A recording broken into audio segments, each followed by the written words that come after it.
Hi అండి. నిన్న బడ్జెట్‌లో కీ టర్మ్స్ ఎక్స్‌ప్లెయిన్ చేశాను కదా! బడ్జెట్ అర్థం చేసుకోవటానికి తెలియాల్సిన టర్మ్స్ అని చెప్పాను కదా! ఈరోజు కొంచెం ఇది లాంగ్ సెక్షన్ ఉంటుంది. కంప్లీట్‌గా బడ్జెట్ అసలు యూనియన్ బడ్జెట్ 2026, 2026 యొక్క 27 యొక్క మోటివ్ ఏంటి? దాన్ని ఇంపార్టెన్స్ ఏంటి? అవన్నీ చెప్తాను మీకు. సో, మొత్తం చూడండి. యూనియన్ ఫైనాన్స్ మినిస్టర్ గారు నిర్మలా సీతారామన్ గారు 2026-27కి సంబంధించిన బడ్జెట్ని ఫిబ్రవరి 1వ తారీఖున మనకి విడుదల చేశారనమాట.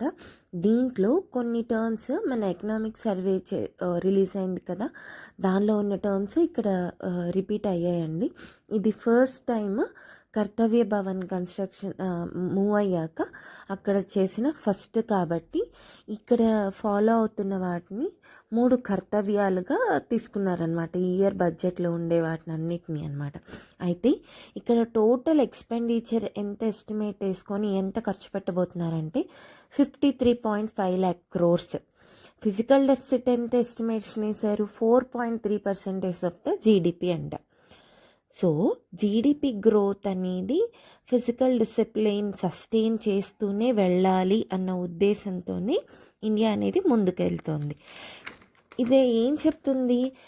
దీని ద్వారా మనము బ్యాలెన్స్ అనేది తీసుకొస్తాము. పబ్లిక్ ఇన్వెస్ట్మెంట్లో సోషల్ స్పెండింగ్ కానీ మ్యాక్రో ఎకనామిక్ స్టెబిలిటీ అదన్నిటిని మేము మెయింటైన్ చేస్తాము అని చెప్పి సీతారామన్ గారు చెప్పారు.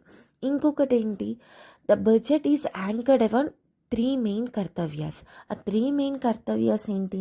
Accelerating economic growth, building human capacity, ensuring inclusive development. ప్రతి దాని గురించి దాంట్లో సబ్ టాపిక్స్ అవన్నీ కూడా నేను ఇప్పుడు మీకు చెప్పబోతాను. అయితే ముందుగా దీన్ని యువశక్తి డ్రివెన్ బడ్జెట్ అంటున్నారు. అంటే ఏంటిది? Mainly it emphasises on government Sankalp to focus on poor, under privileged and the disadvantage. మా మెయిన్ ఫోకస్ ఇదే అండి అని చెప్పి వాళ్ళు చెప్పారనమాట. ఇప్పుడు మనం ఫస్ట్ కర్తవ్య accelerating and sustaining economic growth. అంటే ఏంటండి అసలు? యాక్సలరేటింగ్ పెంచటము, సస్టైనింగ్ ఉన్నదాన్ని అలాగే ఉంచడము, తగ్గకుండా చూడటము, గ్రోత్ని మేము ఎలాగే మెయింటైన్ చేస్తాము అని చెప్పి ఆవిడ చెప్తున్నారు. అయితే ఫస్ట్ కర్తవ్య focuses on maintaining growth momentum. Growth అనేది పెరగాలి అనేది మేము చూస్తాము. ఇంకొకటి స్ట్రెంథనింగ్ ప్రొడక్టివిటీ. ఓకే. ఇంకొకటి వచ్చేసి మ్యానుఫ్యాక్చరింగ్ కెపాసిటీలో పెంచాలి అనుకుంటున్నాము, ప్రొడక్షన్ అనేది ఇంక్రీజ్ చేయాలనుకుంటున్నాము, ఇన్ఫ్రాస్ట్రక్చర్ డెవలప్ చేయాలి అనుకుంటున్నాము అని చెప్తున్నారనమాట. ఈ అప్రోచ్ ఏదైతే ఉందో it is echoes with the economic survey emphasis on capital formation and competitiveness as central to sustaining long term growth. నేను నిన్న మీకు చెప్పాను కదా, క్యాపిటల్ ఎక్స్పెండిచర్ అంటే లాంగ్ టర్మ్ గ్రోత్ ఎక్కువ కాలం సస్టైన్ అయ్యే దాని మీదే వీళ్ళు ఎక్కువ ఫోకస్ చేయాలి అనుకుంటున్నారు. ఇప్పుడు వచ్చేసి దీంట్లో ఈ యాక్సలరేటింగ్ ఎకనామిక్ గ్రోత్ భాగంగానే వీళ్ళు ఫస్ట్ తీసుకుంటున్నది ఏంటంటే బయోఫార్మా శక్తి. బయోఫార్మా ఇండస్ట్రీకి వస్తే ఇదేంటంటే ఇది ఒక కీ ఎలొకేషన్ అనమాట. దీంట్లో వీళ్ళు 10,000 కోట్ల రూపాయలు 5 yearsలో పెట్టాలనుకుంటున్నారు. Research infrastructure, expanding clinical trial capacity and strengthening institutional support అనమాట. అయితే వీటన్నిటిని తీసుకురావడానికి ప్రభుత్వం ఏమనుకుంటుందంటే ఇట్ ప్రపోజ్ అనమాట. ఏం ప్రపోజ్ చేసింది? కొత్తగా 3 national institutes of pharmaceutical education and రీసెర్చ్ని పెట్టాలి అని చెప్పి ఉన్న ఆల్రెడీ 7 ఉన్నాయండి. వాటిని ఇంకా ఇంప్రూవ్ చేయాలి, అప్గ్రేడ్ చేయాలి. దీంట్లో అడ్రస్ స్కిల్స్, రీసెర్చ్ గ్యాప్స్ వీటన్నిటిని అప్గ్రేడ్ చేసి ఈ బయోఫార్మా ఇండస్ట్రీని ఇంప్రూవ్ చేయాలి అని చెప్పేసి ఒకటి ఫస్ట్ మెయిన్ మోటోగా తీసుకుంది. ఇంకొకటి వచ్చేసి సెమీ కండక్టర్ మిషన్ 2.0. ఇందులో సెకండ్ వచ్చేది ఎక్స్పాండింగ్ మ్యానుఫ్యాక్చరింగ్ కెపాసిటీ అనమాట. దీనిలో భాగంగా ఫస్ట్ మనకు ఆల్రెడీ ఇండియా సెమీకండక్టర్ మిషన్ ఉంది. అయితే దాన్ని అప్గ్రేడ్ చేసి ఇండియా సెమీకండక్టర్ మిషన్ 2.0లో ఏం చెప్తున్నారంటే సెమీకండక్టర్ ఎకో సిస్టమ్ ఎక్కువ మనము ఎలక్ట్రానిక్ కాంపోనెంట్ మ్యానుఫ్యాక్చరింగ్ మీద వాటి మీద ఎక్కువ బేస్ అయి ఉందాము, దీన్ని ఎక్స్పాండ్ చేద్దామని చెప్పి ఈ సెక్టార్కి 40,000 కోట్లని డొమెస్టిక్ వాల్యూ ఎడిషన్గా బడ్జెట్ అనేది అలొకేట్ చేశారనమాట. దీనిలో భాగంగా ఏం చేస్తున్నారంటే రేర్ ఎర్త్ మెటల్ కారిడార్స్ అనే వాటిని కన్స్ట్రక్ట్ చేయబోతున్నారు, లేదా ఉన్న వాటిని బయటికి తీసుకొచ్చి వాటిని అప్గ్రేడ్ చేయబోతున్నారు. ఎక్కడెక్కడ చేయబోతున్నారు వాటిని? ఒడిశా, కేరళ, ఆంధ్రప్రదేశ్, తమిళనాడు. దీని మెయిన్ పర్పస్ ఏంటంటే to strengthen access to critical minerals for electronics which is usable in renewable energy and advanced manufacturing అనమాట. ఇది చాలా ఇంపార్టెంట్ అండి. ఒడిశా, కేరళ, ఆంధ్రప్రదేశ్, తమిళనాడు బిట్ వచ్చే అవకాశం ఉంటుంది. నెక్స్ట్ థింగ్ వచ్చేసి టెక్స్టైల్ సెక్టార్. టెక్స్టైల్ సెక్టార్ ఇండియాకి చాలా ఇంపార్టెంట్ అనమాట. Which is addressed through an integrated programme combining national fibre scheme and the textile expansion and employment scheme అనమాట. టార్గెట్ ఏంటి? The main target to support for khadi handloom and handicrafts.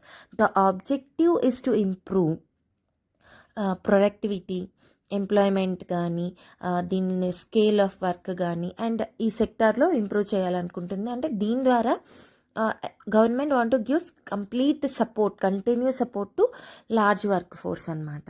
Okay, next వచ్చేసి next ఉండి infrastructure development at scale.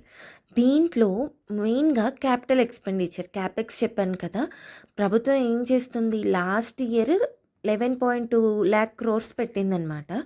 ఇప్పుడు 12.2 lakh crores పెట్టబోతుంది for sustain emphasis on infrastructure investment reflects the government view of capex as a growth multiplier. Government ఏమనుకుంటుంది? Capital expenditure అనేది మనం invest చేస్తే అదే మన గ్రోత్ని మల్టిప్లై చేస్తుంది, ఒక కన్సిస్టెంట్ హైలైట్ ఉంటుంది మన గ్రోత్లో అని చెప్పి భావించి 7 హై స్పీడ్ రైల్ కారిడార్స్ మీద ఇన్వెస్ట్ చేయబోతుంది అనమాట. ఇవి మెయిన్గా ఏంటంటే ఇది to connect economic and urban centres. ఏమేంటి? Mumbai to Pune, Pune to Hyderabad, Hyderabad to Bengaluru, Hyderabad to Chennai, Chennai to Bengaluru, Delhi to Varanasi, Varanasi to Siliguri. ఇవి మెయిన్గా దీని మెయిన్ ఫోకస్ ఏంటంటే these are expected to reduce travel time, improve regional connectivity and support economic integration అనమాట. దీనికి కేటాయిస్తున్న బడ్జెట్ ఎంతండి? 6 lakh crore ట్రాన్స్పోర్ట్ మీద ఇన్వెస్ట్ చేయబోతుంది. Risk guarantee fund to provide credit guarantee అనమాట. క్యాపెక్స్ అంటేనే అది. నెక్స్ట్ ఫ్రైట్ కారిడార్స్ అంటారు కదా, న్యూ కారిడార్ కనెక్టింగ్, ఇది ఎక్కడి నుంచి అంటే డాకుని ఈస్ట్ టు సూరత్ వెస్ట్ అనమాట. సో దీని మీద ఇంక్రీజ్ చేయబోతుంది అనమాట. One of the main factor ఇది. ఇంకొకటి వచ్చేసి క్రియేటింగ్ ఛాంపియన్ ఎంఎస్ఎంఈస్ అనేవి ఎంత ఇంపార్టెంటో మనకు తెలుసు. దీనికోసం ప్రభుత్వం ఏం చేస్తుందంటే అసలు ఇది ఎందుకు ఇంపార్టెంట్, బడ్జెట్ దీన్ని ఎలా గుర్తిస్తుంది? Micro, small and medium enterprises అనేవి మేజర్ సోర్స్ ఆఫ్ ఎంప్లాయ్మెంట్. ఉమెన్కి కానీ, చాలా మిడిల్ క్లాస్, లోవర్ మిడిల్ క్లాస్కి కానీ ఎంఎస్ఎంఈస్ చాలా ఇంపార్టెంట్. ఎక్స్పోర్ట్స్, రీజనల్ డెవలప్మెంట్లో కూడా ఇది చాలా కీ రోల్ ప్లే చేస్తుంది. 1,000 crore SME fund has been announced అనమాట to support or to upgrade the high performing enterprises. Already ఉన్న వాటిని ఇంకా పెంచడానికి కూడా దీనికి 10,000 రూపాయల కోట్లు అనౌన్స్ చేశారు. అదే కాకుండా సెల్ఫ్ రిలయంట్ ఇండియా ఫండ్ కింద it receives 2,000 crore to ensure continued access to capital risk for micro enterprises. So దీన్ని to address structural constraints a scheme has been announced అనమాట to revive 200 legacy industrial clusters. ఎలాగా? Through infrastructure upgradation, technology support and మెయిన్గా ఇది దేనికి ఏం చేస్తుందంటే to improve cost competitiveness and productivity. ఇది మనకి ఎకనామిక్ సర్వేతో పాటుగా లైన్లో వెళ్ళి ఎంఎస్ఎంఈ పర్ఫార్మెన్స్ అనేది మనకి క్రిటికల్ జీడిపి గ్రోత్కి అని చెప్పేసి ప్రభుత్వం భావిస్తూ దీని మీద ఫోకస్ చేస్తోంది. ఎంఎస్ఎంఈస్ అనేవి ఇండియాకి చాలా ఇంపార్టెంట్. ఇప్పుడు సెకండ్ కర్తవ్య, fulfilling aspirations and building human capacity. అసలు హ్యూమన్ కెపాసిటీ అంటే ఏంటి? మెయిన్గా మనం హ్యూమన్ నుంచి తీసుకునేటప్పుడు మనం ఆలోచించేవి ఏంటి? ఎడ్యుకేషన్, హెల్త్ అండ్ ఇంకా దీంట్లో టూరిజం కూడా ఇంక్లూడ్ అయ్యి ఉంది. అసలు ఇది సెకండ్ కర్తవ్య ఫోకస్ చేస్తుంది ఏంటంటే strengthening on human capital through investments in health care, education and skill development. Okay, అయితే దీనిలో భాగంగా బడ్జెట్లో హెల్త్ ఇండస్ట్రీ ఎస్టాబ్లిష్మెంట్ కోసము బడ్జెట్ ప్రపోజ్ చేసింది. ఏం ప్రపోజ్ చేసింది? 5 రీజనల్ మెడికల్ హబ్స్ అనే వాటిని ఇండియా తీసుకురాబోతుంది. It is a destination for medical services over 5 years. 1 lakh allied health ప్రొఫెషనల్స్కి ఇక్కడ తీసుకురావాలి. ట్రైన్డ్ వాళ్ళని ఇంక్రీజ్ చేయాలి, అంటే ఎంప్లాయ్మెంట్ కూడా వస్తుంది కదా. సో అది. అండ్ ఇంకొకటి ఏంటంటే 3 new all India institutes of Ayurveda అనే వాటిని తీసుకురాకపోతుంది. వాటిని స్ట్రెంథెన్ చేయాలి, ఆయుర్వేద ట్రెడిషనల్ మెడిసిన్ని కూడా అప్గ్రేడ్ చేయాలి అని చెప్పేసి చెప్తుంది. ఇంకొకటి వచ్చేసి ఎడ్యుకేషన్ అండి. ఎడ్యుకేషన్ అనేది చాలా ఇంపార్టెంట్.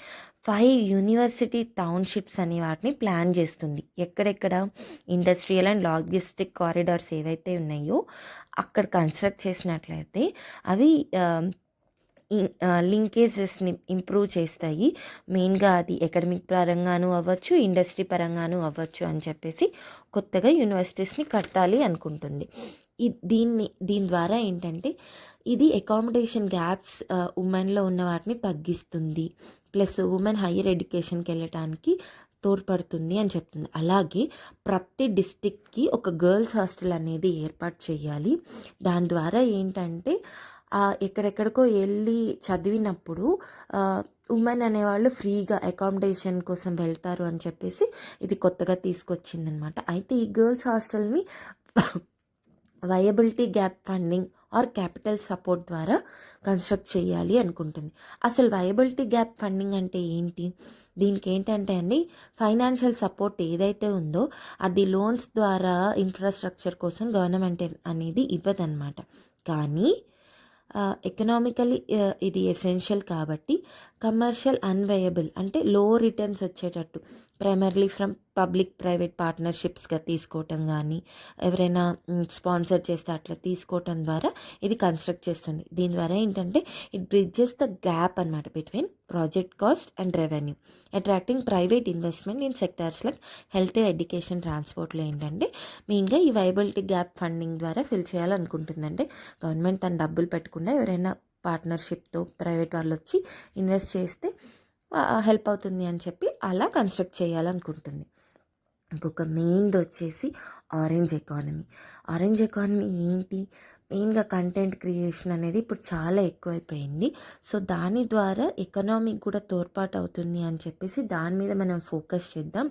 యూత్ని దాని మీద ఇన్వెస్ట్ చేయాలనుకొని ఏం చేయాలనుకుంటుంది? యానిమేషన్, విజువల్ ఎఫెక్ట్స్కి, గేమింగ్కి, కామిక్స్కి, ఏవీజీసీ అనే దానికి కంటెంట్ క్రియేటర్ ల్యాబ్స్ అనే వాటిని స్కూల్స్లో, కాలేజెస్లో స్టార్ట్ చేయాలనుకుంటుంది. దీన్ని సపోర్ట్ చేస్తూ ఏంటి, Indian institute of creative technologies ముంబైలో ఎస్టాబ్లిష్ చేయడం జరిగింది.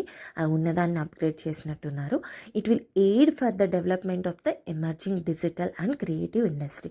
ఇప్పుడు పిల్లలంతా దీని మీదే ఫోకస్ కదా, నేను కాంటెంట్ క్రియేటర్ అయిపోతాను, రీల్స్ చేస్తున్నాను అంటున్నారు. అది ఉట్టిగా పోవటం ఎందుకు? దాంట్లో మీకు కరెక్ట్గా ఈ విఎఫ్ఎక్స్ కానీ యానిమేషన్, గేమింగ్ ఇవి నేర్చుకుంటే మీ కెరియర్కి తోడ్పాటు అవుతుంది అని చెప్పేసి ఒక మంచి మోటివ్తో ఈ ఆరెంజ్ ఎకానమీకి ఈ బడ్జెట్. ఇంకొకటి tourism and sports development. Tourism చాలా కీ రోల్ ప్లే చేస్తుంది. It acts as a driver of employment and regional growth. ఆ పర్టికులర్ రీజియన్లో ఏదైనా టూరిస్ట్ స్పాట్ ఉందనుకోండి, ఎక్కడెక్కడి నుంచో ఆ ఏరియాకి వస్తారు. దాని ద్వారా మనకి టూరిజం ద్వారా చాలా ఎకానమీ ప్రొడ్యూస్ అవుతుంది. కాబట్టి టూరిజం అనేది చాలా ఇంపార్టెంట్. దీనికి ఏం చెప్తున్నారంటే national council for hotel management and catering technology అనేది ఒకటి ఉంది. దాన్ని మనం నేషనల్ ఇన్స్టిట్యూట్ ఆఫ్ హాస్పిటాలిటీగా అప్గ్రేడ్ అప్గ్రేడ్ చేద్దాము. ఇంకొక పైలట్ స్కీమ్ తీసుకొద్దాము. దీని ద్వారా ఏంటంటే 10,000 టూరిస్ట్ గైడ్స్ని అక్రాస్ 20 టూరిస్ట్ డెస్టినేషన్స్ దగ్గర తయారు చేద్దాము. వీళ్ళకి ఏంటంటే ఒక స్టాండర్డైజ్డ్ ప్రోగ్రామ్ ద్వారా 12-week కరికులం అనేది పెట్టేసి టూరిస్ట్ గైడ్స్ని పిల్లల నుంచి లైక్ డిగ్రీ చేసిన వాళ్ళని కన్వర్ట్ చేద్దాము అని చెప్తున్నారు. మళ్ళీ 15 ఆర్కియలాజికల్ అండ్ హెరిటేజ్ సైట్స్ ఉన్నాయి. వాటిలో ఏంటి లోతాల్, ధోల్వీరా, రాకీగరి, లే ప్యాలెస్, ఇవి కొన్ని ఐవీసీ సైట్స్. వీటన్నిటిని కూడా మనం డెవలప్ చేద్దాము. దాని ద్వారా చాలామంది విజిటర్స్ అనేది వస్తారు. ఇన్ఫ్రాస్ట్రక్చర్ ఇది డెవలప్ చేద్దాము కన్జర్వేషన్ మెజర్స్ ద్వారా అని చెప్తుంది. Next sports. Khelo India mission ద్వారా aims for strengthening sports infrastructure, talent identification and coaching system. Khelo India ద్వారా పిల్లల్ని ట్రైన్ చేయాలి స్పోర్ట్స్లో అని చెప్పి ఈ ఇనిషియేటివ్ని తీసుకొచ్చింది. ఇప్పుడు మనం third Kartavya inclusive development, AI based agriculture advisory platform కానీ రిజర్వాయర్స్ని పెంచాలి భారత్ విస్తార్. అసలు ఏంటి the third Kartavya? Mainly focuses on inclusive development which is aligned with Sabka Saath Sabka Vikas. మనకు తెలుసు కదా, అగ్రికల్చర్లో వచ్చేసరికి Bharat Vistaar virtually integrated system to access agricultural resources which is a AI based multilingual advisory platform which will integrate AgriStack databases with ICAR అంటే తెలుసు కదా, okay, and practices to provide farm level decision support. అసలు దీని main focus agriculture ఫార్మర్స్కి help అవ్వాలని చెప్పేసి ఎప్పటి నుంచో అనుకుంటున్న విస్తార్ని ఇంప్రూవ్ చేయాలనుకుంటుంది. ఈ బడ్జెట్లో it proposes integrated development of 500 reservoirs. మెయిన్గా ఇది ఫోకస్ చేస్తోంది ఫిషరీస్కి వాటర్ సోర్సెస్ ద్వారా అనమాట. 500 రిజర్వాయర్స్ని కన్స్ట్రక్ట్ చేయాలి. And Amrit Sarovars to improve water security.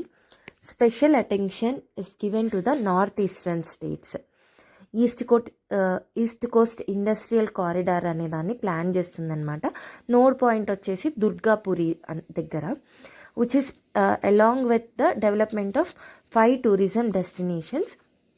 And దీంట్లో భాగంగా ఈ బసెస్ని కూడా దింపుతుంది. ఎలక్ట్రిక్ బసెస్ని ఈ టూరిస్ట్ ప్లేసులకి వెళ్ళటానికి 4,000 ఈ బసెస్ని కూడా లాంచ్ చేస్తుంది అనమాట. మెయిన్గా ఇంకొకటి వచ్చేసి Buddhist circuit. Buddha places, main places ఉన్నాయి కదా, అక్కడ ఇవి కవర్ చేయాలి. నార్త్ ఈస్టర్న్ స్టేట్స్లో ఎక్కువ ఉంటుంది, మనకి టిబెట్ అది దగ్గర కాబట్టి అక్కడ నార్త్ ఈస్టర్న్ స్టేట్స్లో ఫోకస్ చేద్దాము. సో దట్ హెరిటేజ్ని కన్జర్వ్ చేసినట్టు అవుతుంది, కనెక్టివిటీ పిలిగ్రిమ్ ఫెసిలిటీస్ని కూడా పెంచినట్టు జరుగుతుంది అని చెప్పేసి ఫోకస్ చేసింది. ఇంకొకటి వచ్చేసి దీంట్లో మెంటల్ హెల్త్ అనమాట. దీన్ని ఫోకస్ చేస్తూ మెయిన్గా అప్గ్రేడ్ చేద్దాం అనుకుంటుంది. వేటిని? National institute of mental health and neuro sciences, NIMHANS అనే వాటిని ఎస్టాబ్లిష్ చేద్దాము నార్త్ ఇండియాలో. వైల్ ఆల్రెడీ ఉన్న మెంటల్ హెల్త్ ఇన్స్టిట్యూషన్స్ రాంచీ, తేజ్పూర్లో ఉన్నాయి కదా, వాటిని అప్గ్రేడ్ చేద్దాము అనుకుంటుంది.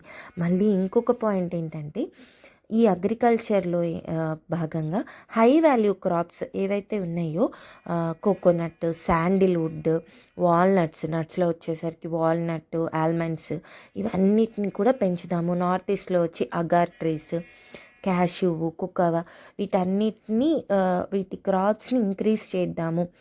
ఇదేంటంటే which is aiming for global brand status 2020కి. ఇది కూడా భారత్ విస్తార్లో భాగంగానే. ఇది AI tool for customising farm advisory అనమాట. Indian council for agriculture and రీసెర్చ్తో భాగంగా దీన్ని తీసుకొస్తున్నారు. ఇవి 3 వచ్చేసి థర్డ్ కర్తవ్యాల్లో ఇంక్లూజివ్ డెవలప్మెంట్లో ఈ 3 మెయిన్గా ఫిషరీస్ని కూడా ఫోకస్ చేసింది. కస్టమ్స్ అండ్ ట్రేడ్ ఫెసిలిటేషన్ ఏం చెప్తుంది? By the end of the financial year cargo clearance approvals అనేవి మల్టిపుల్ ఏజెన్సీకి ఏవైతే ఉన్నాయో వాటన్నిటిని ఇంటిగ్రేట్ చేసేస్తాము ఒక సింగిల్ డిజిటల్ విండో ద్వారా అని చెప్తుంది. Customs integrated system will be rolled out over 2 years as a unified platform for custom processes అంటుంది. అయితే దీంట్లో removal of 10 lakh value cap on courier exports is expected to benefit 10 lakh పైన ఉన్న వాటి మీద కొరియర్ క్యాప్ అనేది తీసేస్తాము, charges తీసేస్తాము. So that ఇది small బిజినెసెస్కి కానీ ఆర్టిస్ట్కి కానీ who ever is engaged in commerce వాళ్ళకి చాలా హెల్ప్ అవుతుంది అని చెప్తుంది. Fish cot by Indian vessels in the exclusive economic zone will be duty free with landings at foreign ports treat. మనకి ఎకనామిక్ జోన్స్ ఉంటాయి కదా, అంటే మన తీరప్రేఖ నుంచి పక్క దేశపు తీరప్రేఖ అని చెప్పి మధ్యలో ఒక జోన్ ఉంటుంది, ఇది మాది అని చెప్పి. అక్కడ ఏవైతే ఫిష్ని మన ఫిషర్మ్యాన్ పట్టుకుంటారో వాటికి డ్యూటీ ఫ్రీ ఉండదు అని చెప్తోందన్నమాట.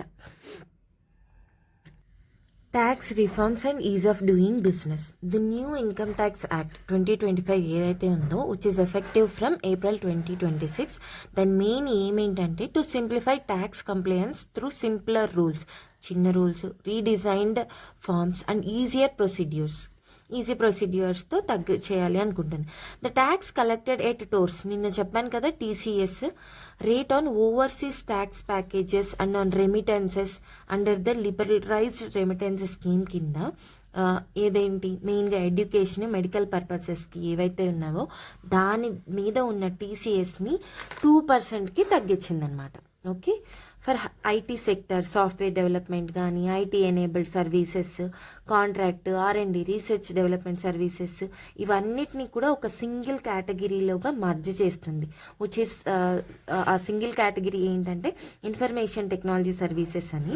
వీటన్నిటిని ఒక కామన్ స్పేస్ హార్బర్ మార్జిన్లోకి తీసుకొచ్చింది. ఆ మార్జిన్ ఎంతంటే 15.5% అనమాట. Eligibility threshold has been raised to 2,000 crore and safe harbor approvals will follow an automated process అంటుంది. ఫారెన్ క్లౌడ్ సర్వీస్ ప్రొవైడ్ చేస్తారు కదా ఇండియన్ డేటాను వాడుకొని, వాళ్ళకి ఈ సెంటర్స్ అన్నిటికీ కూడా ట్యాక్స్ వేయట్లేదు, నేను ట్యాక్స్ హాలిడే ఇస్తున్నాను. ఎప్పటి వరకు ఇస్తున్నాను? అంటిల్ 2047. మనం అప్పటి వరకు కూడా నేను ఈ సెక్టార్స్ అన్నిటికీ కూడా నేను ట్యాక్స్ హాలిడే అనేది ఇస్తున్నాను అని చెప్తుంది. Strengthening India's is of doing business and global competitiveness, దీని ద్వారా నేను స్ట్రెంథన్ చేస్తాను అంటుంది.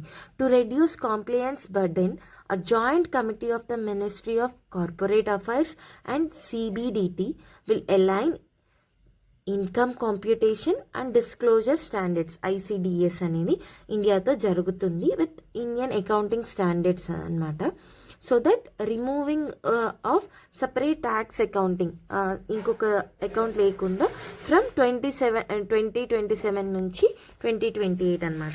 ఇకపోతే indirect taxes, custom duties on personal imports ఉంటాయి కదా, వాటిని 10%కి తగ్గించింది. ఇంకా కొన్ని మెడిసిన్స్ మీద 17 మెడిసిన్స్ మీద డ్యూటీస్ అనేది ఎగ్జామ్ చేసింది. And 7 additional rare diseases have been included అనమాట డ్యూటీ ఫ్రీ ఇంపోర్ట్స్. ఇప్పుడు క్యాన్సర్ కానీ కొన్ని భయంకరమైన డిసీజెస్ ఉన్నాయి, కొన్ని వాటికి మెడిసిన్స్ చాలా కాస్ట్లీ ఉంటాయి, అవి మనం ఫారెన్ నుంచి ఇంపోర్ట్ చేసుకుంటాం, వాటన్నిటిని కూడా నేను డ్యూటీ ఫ్రీ చేస్తున్నాను అని చెప్పింది అనమాట. ఇంకొకటి కార్గో, ఇదండి బడ్జెట్. 3 కర్తవ్యాస్గా 6 పిల్లర్స్ ఆఫ్ గ్రోత్. మెయిన్గా ఏం ఫోకస్ చేస్తున్నారంటే scaling up of manufacturing in 7 strategic sectors, rejuvenating legacy industrial sectors to boost productivity and competitiveness, ensuring long-term security and stability in economic and financial system, creating champion MSMEs to strengthen the backbone of economy, delivering a push for infrastructure development across the country, developing city economic regions to drive regional growth and development. మెయిన్గా government ఏం చెప్తుందంటే structured అప్రోచ్ని follow అవుతాము, financial growth inclusion చేసుకుంటూ physical కన్సాలిడేషన్లో మెయిన్గా manufacturing, MSMEs, human capital, health, education, ఇవన్నిటి మీద, tourism, వీటి మీద ఫోకస్ చేస్తే immediate economic needs, long term projects priorities చేస్తాము అని చెప్తోంది. సో ఇది నేను ఆల్మోస్ట్ అన్నీ కవర్ చేశాను. బడ్జెట్లో సింప్లిఫైడ్గా చేసి పాయింట్స్ వైజ్ మీకు చెప్పాను. స్క్రీన్ షాట్స్ ఏవైతే ఉన్నాయో నేను చేసిన పోస్టర్స్ అవి, సో అది యూస్ చేసుకొని మీరు నోట్స్ మేక్ చేసుకోండి. సో ప్లీజ్ నచ్చినట్లయితే లైక్ చేయండి, షేర్ చేయండి, ప్లీజ్ సబ్స్క్రైబ్ చేయండి. అండ్ నెక్స్ట్ ఎపిసోడ్స్లో మీకు ఏం కావాలి, either it is economic survey కానీ 16th ఫినాన్స్ కమిషన్ మీద కానీ కరెంట్ టాపిక్స్ నేను కవర్ చేయడానికి ట్రై చేస్తున్నాను. నేను వర్కింగ్ కాబట్టి రెగ్యులర్గా పెట్టలేకపోవచ్చు, బట్ ఐ మేక్ షూర్ కనీసం వీక్లీ 2 టాపిక్స్ అయినా చెప్పడానికి. సో సబ్స్క్రైబ్ చేయండి. Thank you. మీ కామెంట్స్ అన్నీ కింద నాకు నోట్ చేయండి, లైక్ కామెంట్స్లో పెట్టండి. మీ థాట్స్ని మీరు ఏమనుకుంటున్నారో అవి చెప్పండి. అండ్ ఇంకొకటి, బుక్ లిస్ట్ కోసం నేను ఒక షార్ట్ రీల్ చేశానండి. మెయిన్ అందరూ ఘటనా చక్ర పీవైక్యూస్ అడుగుతున్నారు, అవి చూపించాను, ఒకసారి చూడండి. Thank you.